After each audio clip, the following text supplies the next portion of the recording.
As someone said, it's impossible to compete with a sale. I recognize that. Extra credit for those of you who resisted the temptation to be spending money. You will have an opportunity later, as I will point out to you. Wherever you are on your spiritual journey, we welcome you here to the UU congregation at Shelter Rock, where you will find companions for that journey. I'm Reverend Ned Wight, the interim senior minister here at the congregation, serving with the Reverend Natalie Fenimore and Reverend Jennifer Brower, and Oscar Sinclair, who is off at Target today with the senior seminar, getting materials for, the 8th grade class, 7th and 8th grade. We have another group off purchasing things today, so it's that kind of Sunday. A preview of coming attractions. UU Cafe is immediately after the service, and we invite those who are here for the first time to pick up a yellow voucher at the greeting desk so that you can have a free lunch. The Peter Yarrow concert is here at 3 p.m. to benefit the Leukemia and Lymphoma Society in memory of Mary Travers of Peter, Paul, and Mary. It features Willow as a warm-up act, and tickets are still available. The sale that you saw is going to go on until 2 o'clock in the lobby and or the social hall, and that will benefit the Hempstead Boys and Girls Club. So the women's group sale will go on. Do not panic. You will have an opportunity to get the treasures that you saw and weren't sure you were going to purchase, but you can make up your mind now to do that. UU Cafe will be open until 1 o'clock today. There are a host of holiday events described in the insert to your order of service and listed on the back of the insert, and also in this booklet that is available in the lobby. So if you are wondering what's going to happen in the month of December, this is your guide to what that will be. You'll also find information in the insert for the order of service about purchasing poinsettias to dedicate and opportunities to help others this season with food and clothing donations.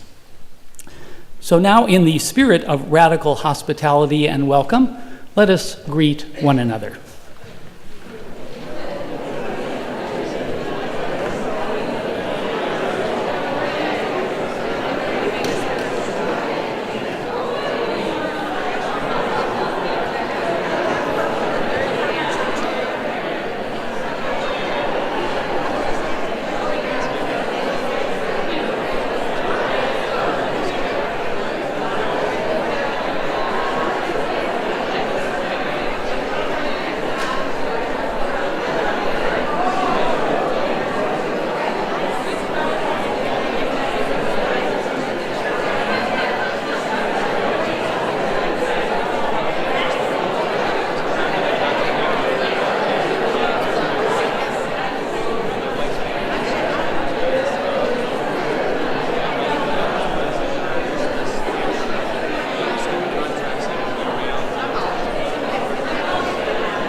Come one, come all. Come with your missing pieces and your extra screws. Come with your hard edges and your soft spots. Come with your bowed heads and your upright spines. Come all you flamboyant and drab, verbose and quiet, fidgety and lethargic. All you with large vision and tender hearts. All you with small courage and tender fears. Bring your lisp and your stutter and your song. Bring your gravel and your drawl and your lilt. Bring your anger and your joy and your righteous indignation. Misfits and conformists and everyone in between, come into this space and be welcome. Bring who you are. Bring where you have traveled. Bring what you long for. And let us worship together.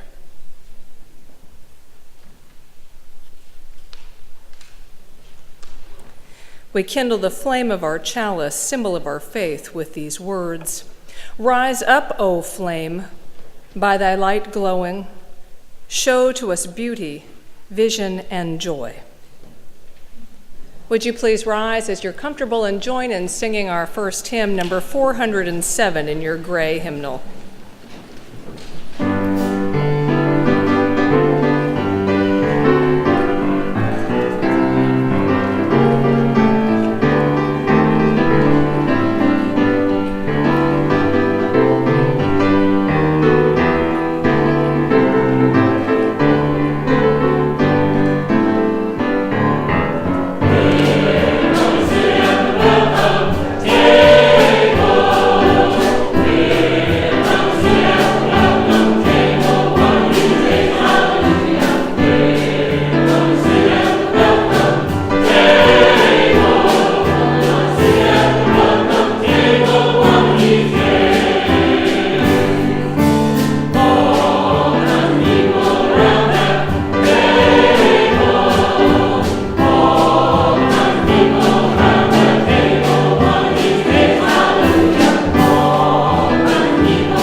You will remain standing for our words of affirmation, and our song of affirmation would be great. These are printed in your order of service. Let us join together saying, love is the doctrine of this congregation, the quest of truth is its sacrament, and service is its prayer. To dwell together in peace, to seek knowledge in freedom, to serve human need. This do we affirm and covenant with each other.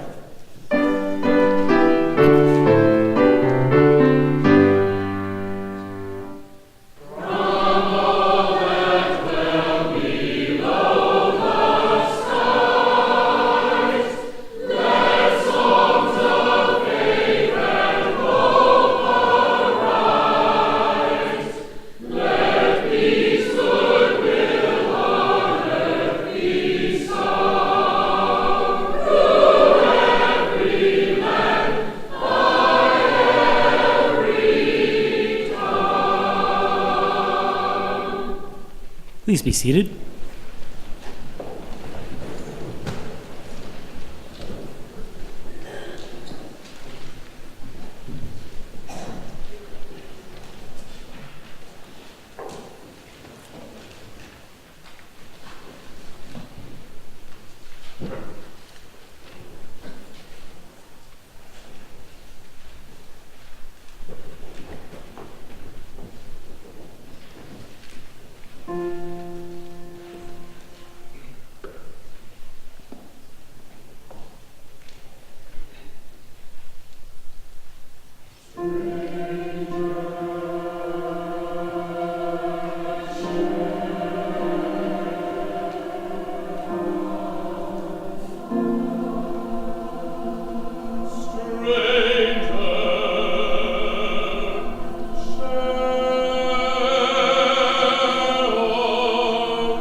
Thank you, choir.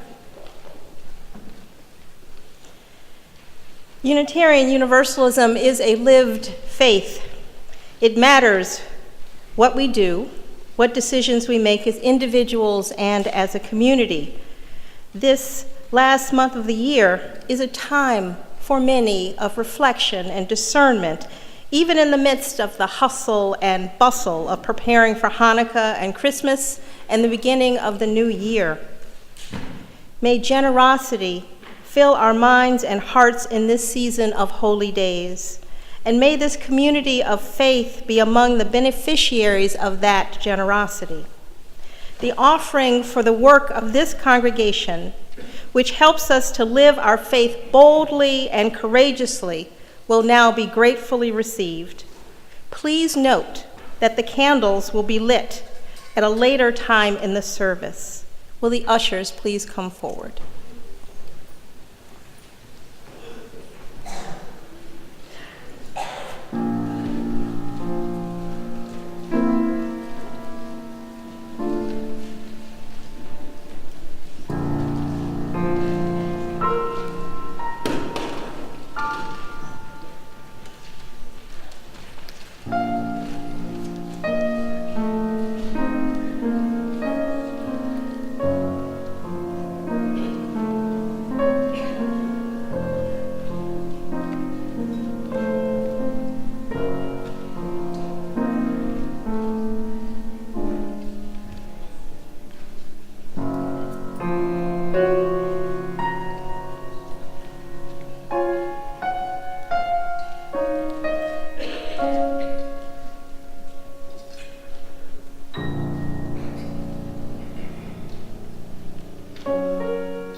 a reading from the Introduction to Radical Hospitality by Father Daniel Homan and Lonnie Collins Pratt.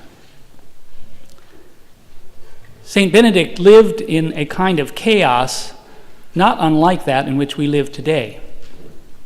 He wrote to a culture shaken to the core by the fall of the Roman Empire 1,500 years ago. This makes Benedict particularly timely. People are now mining Benedictine spirituality for its depths, for the profound wisdom that has made it relevant all these centuries. The stranger next door and at our door is particularly frightening. We won't dodge the difficult reality of actual danger. People have been hurt by strangers. You need only turn on the evening news to be aware that we are growing into a fearful people, suspicious of strangers and outsiders. When we speak of the depth of hospitality, we are proposing something scary and radical. But it's worth the risk. Unless we find a way to open ourselves to others, we will grow ever more isolated and frightened. If we do not find and practice ways of hospitality, we will grow increasingly hostile. Hospitality is the answer to hostility. Jesus said to love your neighbor. Hospitality is how. We hide out, isolate ourselves, and deny our natural need for others. We erroneously think we need safety the most. What we need most is acceptance.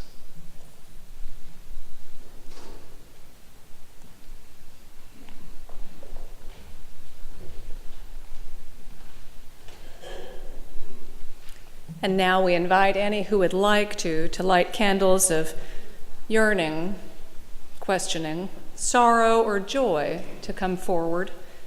In the quiet of this moment, as the hymns play, may we hold one another in silence, focusing our intentions on the candles that will be lit, holding each other in tender and silent embrace.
As we turn inward in this moment, inward in meditation and prayer, surrounded here in this moment with the joys and sorrows, hopes and aspirations of many, represented by the light of the candles before us.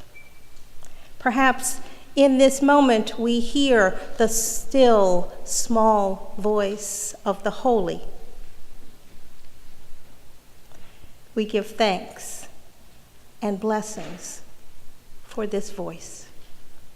We give thanks for the voices of the birds and the animals, the noisy creatures that remind us all that truth is expressed in something besides the human word. We give thanks also for familiar voices, sisters and brothers, friends and loves, husbands and wives, sons and daughters. Voices we know better than our own voice, voices that remind us that we are all connected one to another. We give thanks for the voices of singers that bless us with the gift of sound, touching our hearts and healing our souls. We give special thanks for the singers in our adult and children's choirs in Willow, in our soulful sundown band, and the guest musicians who come here to perform in our coffee house and in our concerts. We give thanks. We give thanks sometimes reluctantly for strident voices that irritate and challenge us. And we hope for a country and a world where differences of opinion and viewpoint may be more graciously tolerated and honored. And finally, we give thanks for our own voices, our spectacularly diverse instruments of candor and comfort.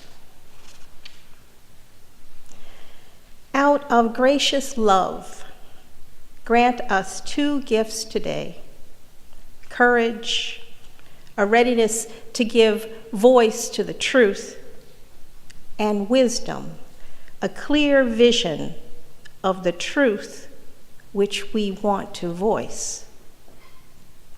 This is our prayer of gratitude. This prayer we offer to the God of many names and no name, to the source of all courage and wisdom, which is within us and beyond us and between us. And so we offer these words. In Shalom, Amen. Inshallah, blessed be.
If I were a humbler person, I would say, the sermon has been preached, we may now go home.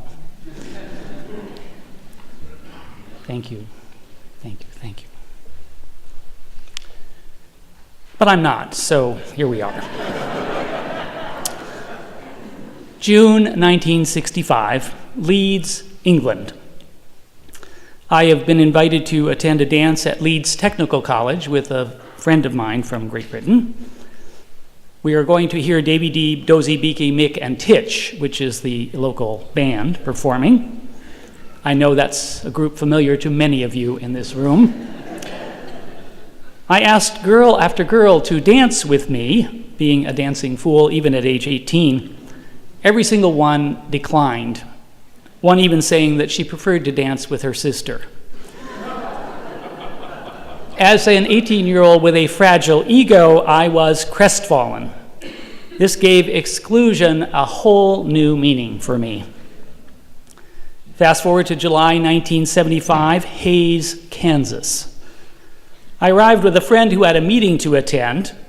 I had the whole day to myself, so I stopped in at a bike shop and asked if I could rent a bike.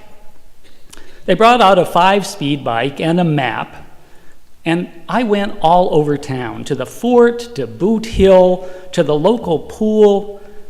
After 6 hours, I brought the bike back. How much do I owe you? Oh, not a thing. Glad you had a good day visiting our town. Now, I was coming from Boston, Massachusetts. This would never happen in Boston, Massachusetts. I was astounded. I suspect that all of us have been strangers, visitors, guests. All of us have stories, good and bad, about hospitality. But what's this radical hospitality? It's been swirling around the Unitarian Universalist movement for about 20 years. Where did the term come from? Well, it comes from the Benedictine monks. It's part of the order of Saint Benedict, patriarch of Western monks who lived in the 6th century. He wrote down how he believed monastic communities should function, including relations with one another and with the outside world. In a book entitled Radical Hospitality, Father Daniel Homan, a monk from a Benedictine monastery in Michigan, and Lonnie Collins Pratt, a laywoman closely associated with that community, describe what radical hospitality is. We live in an age where hospitality has been a little bit trivialized and maybe even commodified, made into yet another way to sell merchandise. You think of hospitality suites at hotels, places for free food and drink, or perhaps Martha Stewart or some other counselor of how we might be more hospitable and the quest to be the perfect host or hostess. This is somehow dramatically different from Middle Eastern culture in biblical times, where hospitality, how you were received as a stranger, could be a matter of life and death. Not to be taken in, treated well as a guest in the desert, was to risk death. Not surprising that being hospitable is so important in the Hebrew Scriptures. You care about receiving others as guests because you know you will be a guest someday, and you'll want to receive others as you'll want to be received. It was also true of 6th century Italy, Benedict's time, when traveling could be very dangerous, and hospitality offered the traveler safe refuge. Hospitality was about saving lives. As Father Homan recalls, radical hospitality is not about social graces, but he says about mutual reverence. Not about social graces, but about mutual reverence. It's about establishing relationships. And it's a little bit of why I worry about talk about hospitality as a kind of gimmick or a leverage point for growth in our congregations, as if it were some sort of gimmick or technique that a congregation can master to lure people in and glom onto them. That is, in fact, the antithesis of what radical hospitality is. And the key, I think, is the word radical, from the word for root. Hospitality at the root, fundamental from the core or the heart. The root word for hospitality, hospitare, to receive as a guest. And to receive as a guest about whom we actually give a damn, about whom we care. How do you teach people to care about others? Can you teach people to care about others? St. Benedict thought so. It's why he established a community with rules to govern how they would be with one another and with outsiders. Hospitality is a key element of his vision. Teach people to care by leading them through the years of wrestling with hospitality. As the reading said, Jesus said, "Love your neighbor." Hospitality is how. So radical hospitality is a fully embodied stance of openness and affirmation toward the other. That is, anyone who's not me. Toward people we think we know well but never know completely, our spouses, our children, our close friends. Toward casual acquaintances. And here's where it gets radical in the sense of championing extreme countercultural views toward strangers, people we don't know, people we have no experiential basis for trusting. And most radical of all, toward enemies, people we may have experiential basis for mistrusting. Now, we live in a culture, as our reading said, that seems to be increasingly suspicious of strangers. We are protective, fearful, defensive, sometimes offensive. We're told that we live in a time of perpetual war on a global scale, that we're surrounded by people not to be trusted, enemies, terrorists, people who wish us ill or dead. We're being taught to maintain a state of constant vigilance, suspicion, and hostility toward our enemies. Radical hospitality is the antithesis of such hostility. It sees the world and sees the stranger differently. But you say there really are people who wish us ill, people who would injure, attack, destroy us. By what power will we protect ourselves from these people? By acting as if everybody is out to get us? Psychologists have a name for that. It's called paranoia, not a healthy state of mind. The monks of the Order of St. Benedict point us in the opposite direction. It's not about denying the possibility of danger.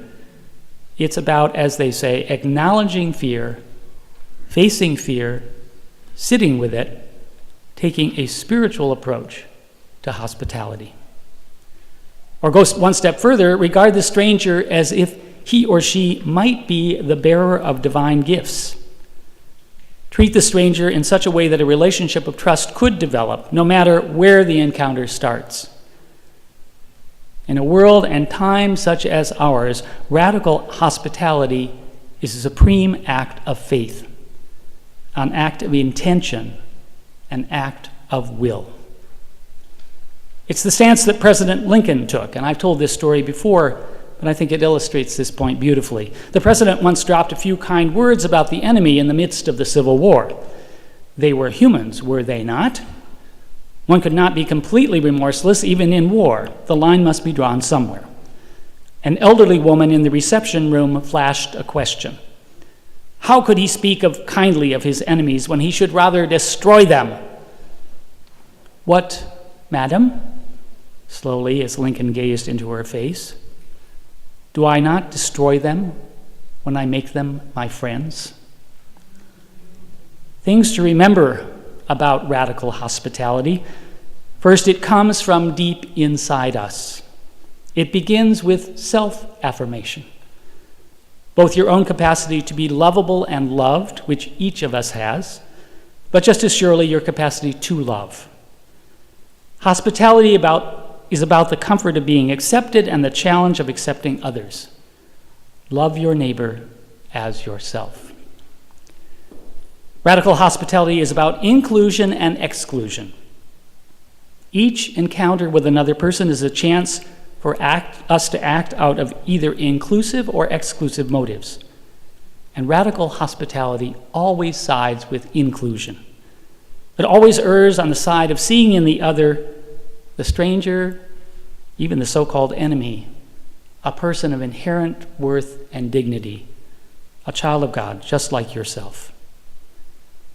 Radical hospitality is about staying open, not about controlling or manipulating or changing people to conform to our preconceived notion of what's good for them, granting them the freedom to be who they are. In the process, we're more likely to learn something significant from them. As Pratt and Homan say, the stranger helps us locate our favorite lies. The stranger helps us see the absurd in our culture and ourselves. The stranger opens our eyes. Radical hospitality is about giving another person your full attention and treating them with kindness. It's about active listening from the heart, switching the focus from yourself to the other. There's a great story in the book. A child is feeling ill, home with a babysitter while mom is at work.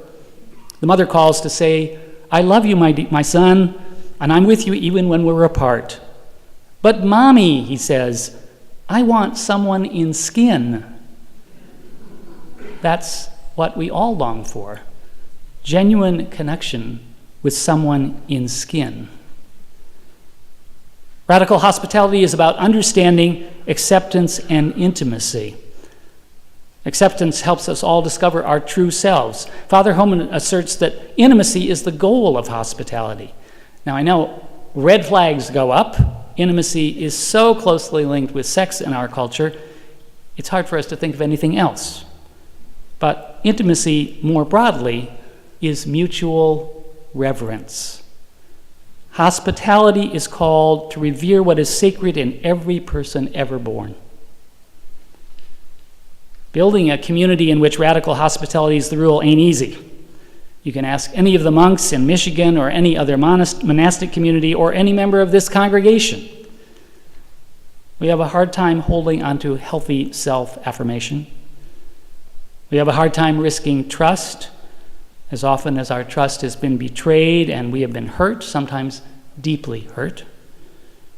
We get too busy to take the time to pay attention and to listen from the heart. We sometimes don't like people very much, and it's hard to be hospitable to people who irritate us. We're afraid of other people. We're afraid of ourselves. There's a story from radical hospitality that illustrates the challenge and the promise. A woman is in a line behind another shopper, and she's uneasy with the young man bagging her purchases. He's a young man about 35, maybe, mentally closer perhaps to 12 or 13. Blonde, short, wide smile, and a scar across his face. His name badge reads Kevin. Kevin asked, "Are you in a hurry today?" The shopper looked at a woman ringing up her order, smiled faintly, commented on how long the lines were. Kevin asks, "You have a lot of pop here. Are you going to have company?" The woman, a frantic look in her eyes, turned to look behind her. The other shopper said, "You do have a lot of pop." She explained her grandson was turning 14. The pop was for his party. "My sister had a birthday party," Kevin said. He drooled on one of the pop bottles. The other shopper responded, "I'll bet it was a lot of fun." Then the woman buying pop for her grandson's party did a courageous thing. It was so brave you wanted to cry for her. She turned toward Kevin, took a breath, looked him in the eye. She said, "Did you enjoy the party?" Kevin nodded. "I like parties. My sister says she gets 2 birthdays a year because I'm such a pain in the butt, so she gets mine. He grinned. But she don't mean it because she always takes me to the show for my birthday and I get the biggest bag of popcorn. He looked from his bagging and said, I love my sister. The woman blinked back tears. Kevin was only 12 inches from her and he was a real live human being now. She didn't even want to escape him any longer. She touched his hand and said, I'm certain that she loves you too. Yep, that's why I get the biggest bag of popcorn. Radical hospitality is a potential that fosters wonderful connections, enriches our lives as nothing else can, works miracles, transforms our world. Not as a gimmick, but as an act of faith, of commitment to practice positive regard and caring from the heart. It's a discipline we practice and have to practice over and over and over and over again. So what are the implications for the future of this community? Radical hospitality is about paying attention to the little things. How clean and the entry is. How clear the signs are. That everybody has the words to the songs. That we're using gender-inclusive language. That there's enough toilet paper and paper towels in the bathroom. That the greeting table looks inviting. And even more, radical hospitality is about paying attention to the big things. That we approach one another with inner openness and positive regard.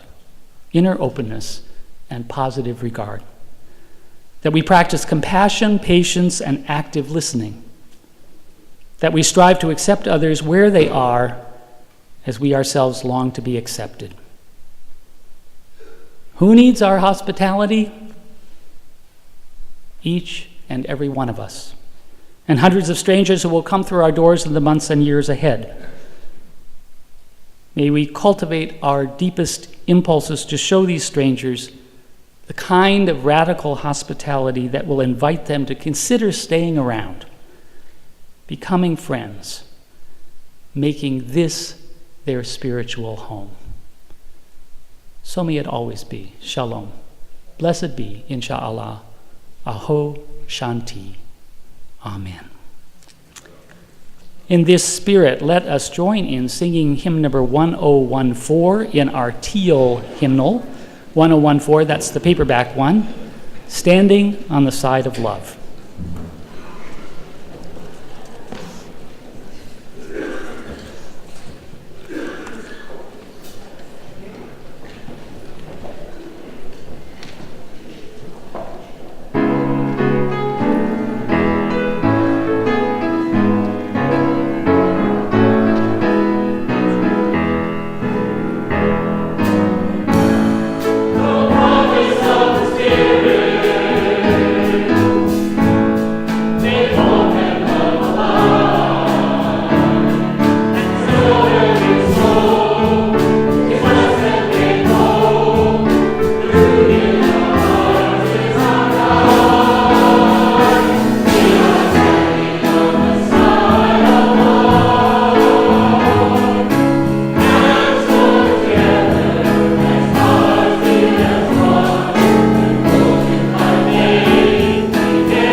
May we honor and hold gently our past.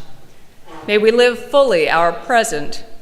May we hope toward and build our future, living our mission. We gather together in religious community to live, honor, and promote the 7 principles of Unitarian Universalism, to nourish the spiritual needs of current and future members, to grow a diverse and multi-generational religious community bound together with love, to commit our time, talents, and unique resources to building a just and compassionate world, to celebrate the joy of living, lifelong learning, and building lives of worth and purpose.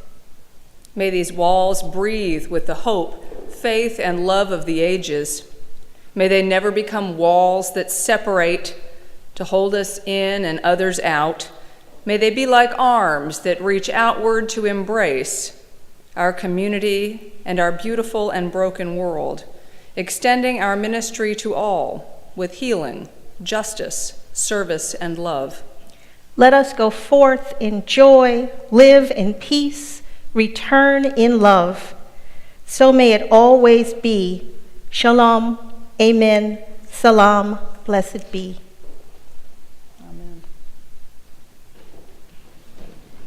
Amen.